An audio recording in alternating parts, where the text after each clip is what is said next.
pleased to meet you. Thanks for joining us today. Thanks for having me, George. Nice one. I listened to the album and it's wonderful. I'm a big fan of bands like Wartain and stuff like that. And it, Cool. it seems that Britain has an answer, you know? It's quite progressive in places. Can you talk me through the through line, the concept about the new album? Is there a concept? Yeah, there's a few ideas that run through like little threads. I mean, it's not a concept album, like a 70s prog album, but Mm. which are great, by the way. Mhm. But no, it's just I mean, so the title Existentialismus is a German version of the word existentialism, which is, as I'm sure we know, is kind of a branch of philosophy, if you like. So Mm. um it is kind of rooted in my my love of learning Mm. and my fear of the planet Oh, absolutely. and amongst a few other things. So yeah, there's this kind of idea um, of struggle, which is prevalent in existentialism, and that humans must kind of struggle to sort of be enlightened. So yeah, those ideas sort of inform the whole thing, really. Um, Yeah. yeah. Well, and it also informs the artwork, which is quite striking artwork. Yeah, is that something you've commissioned, or is that something you've done yourself? Because it's beautiful No, artwork. it wasn't commissioned. The wonderful artist Julia Soboleva. You should check her out on, Instagram or whatever. She does a lot of like mixed media paintings on photos, I suppose, Mm, which is kind of what it is. It's just something that stuck out. So mm. we kindly asked her permission and bought the license and everything we need to do. And she's really cool. She was I don't think she's a metal fan, but Oh, she's always an interesting conversation if you're ever in that yeah, position. But she's an artist, so she gets it.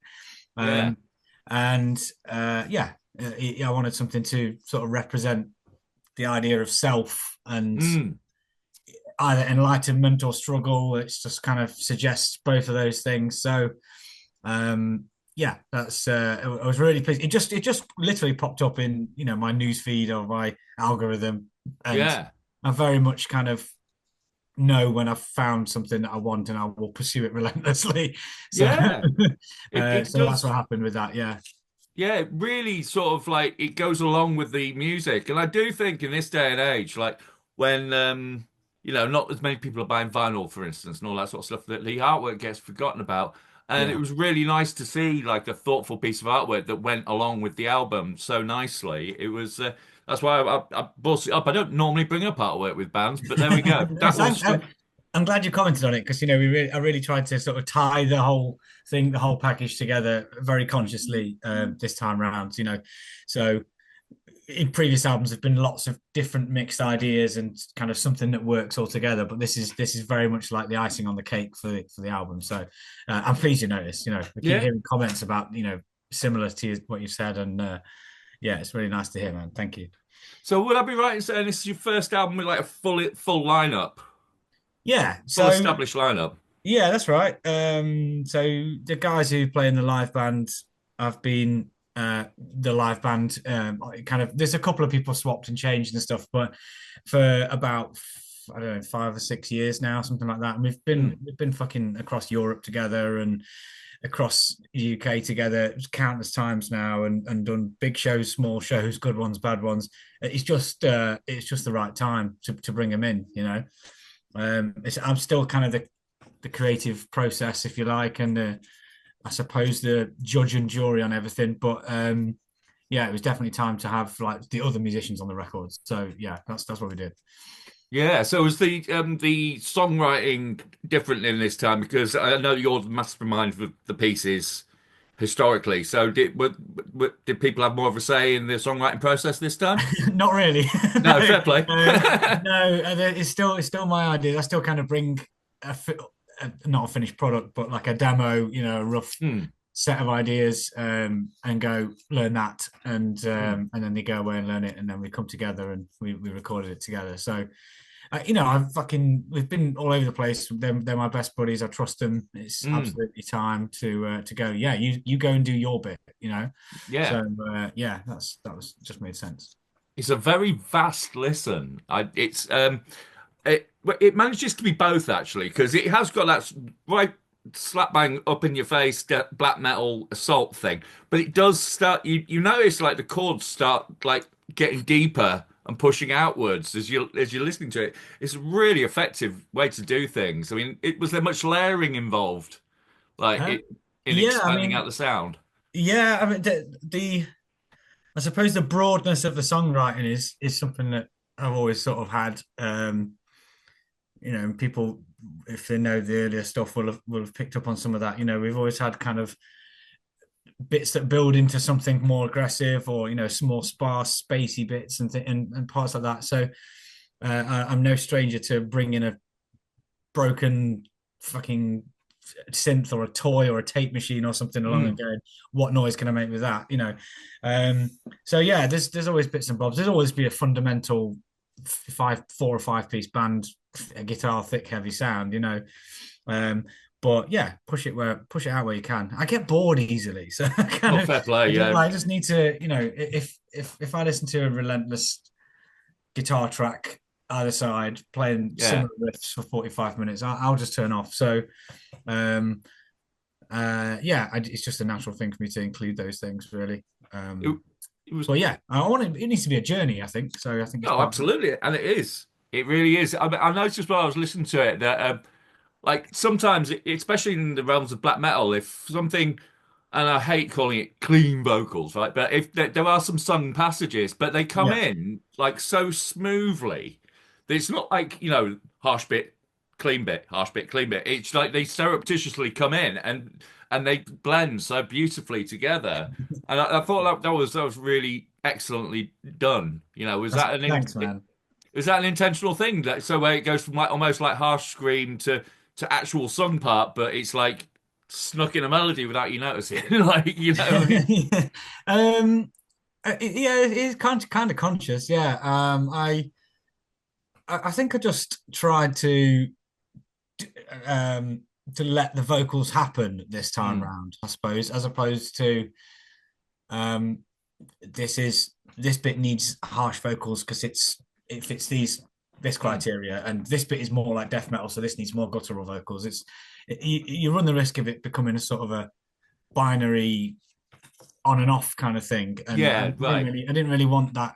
I don't feel like I've done that, but I feel like Mm, it could quite easily slip into that. So I just kind of told myself I will do some vocals, and whatever happens, happens. And obviously there's editing, and there's tidying up and stuff, and a couple of harmonies in the clean parts and mm. things like that to bring it out a bit. But yeah, no, it's more of a natural kind of organic process that whatever needs to happen happens.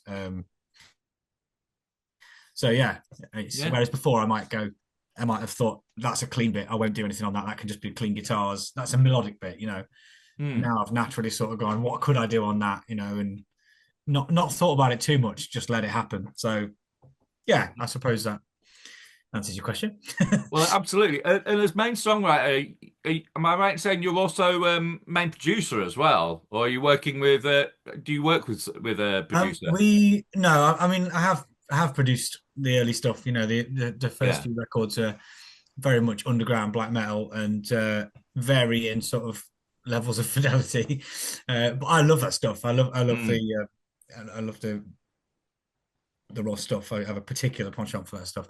But we're growing as a band, and we're kind of in the point where now where we don't have to, but we really are choosing to not clean up because it's still really aggressive, but Mm.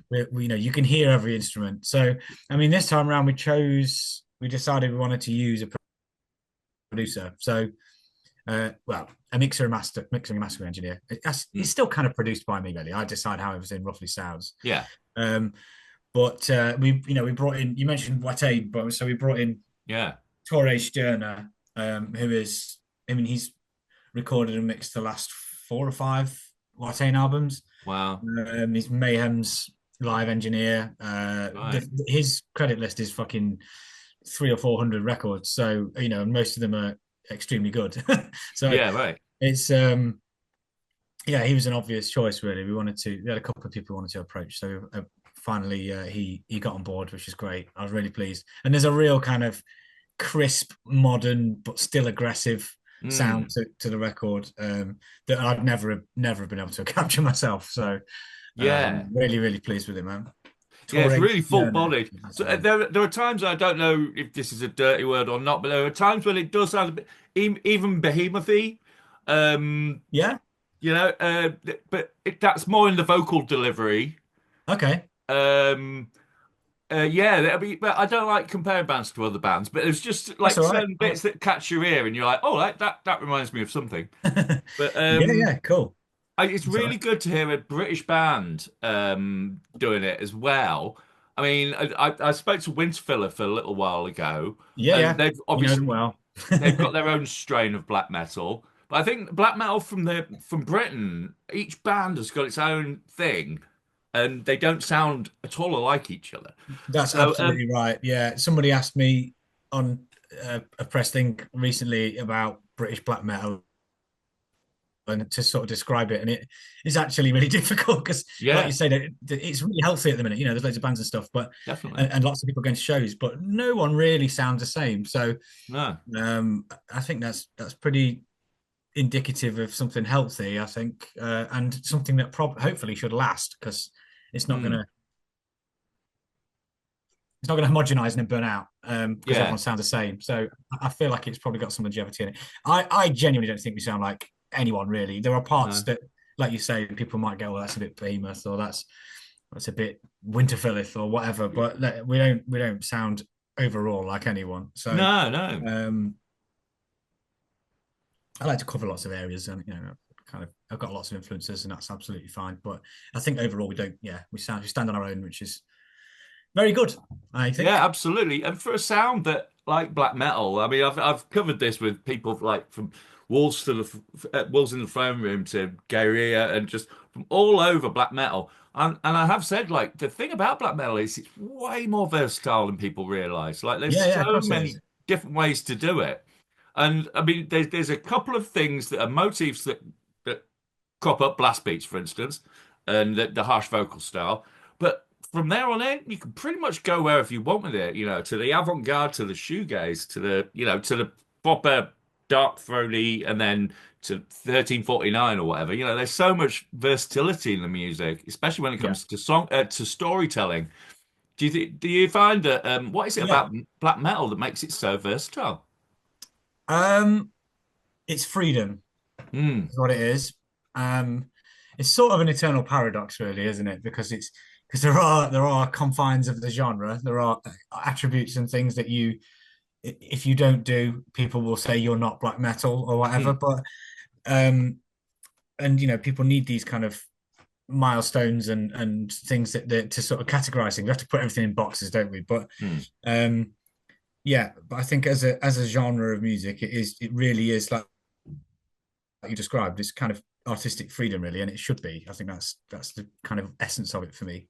Um, I think everything Abduction makes will stay within within the broader topic of the genre of black metal. But Hmm.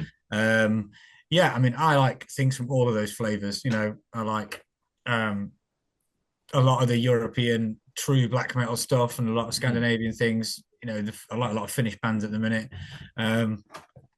And I like American black metal. I like the Disaster and Leviathan a lot. Those kind of more experimental and Hmm. painful bands.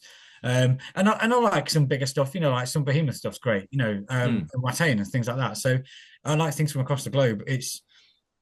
All of that stuff has an essence of freedom and rebellion, and Hmm. um, there are plenty of bands that end up becoming a bit of a parody of themselves, take themselves a little bit too seriously. Hmm.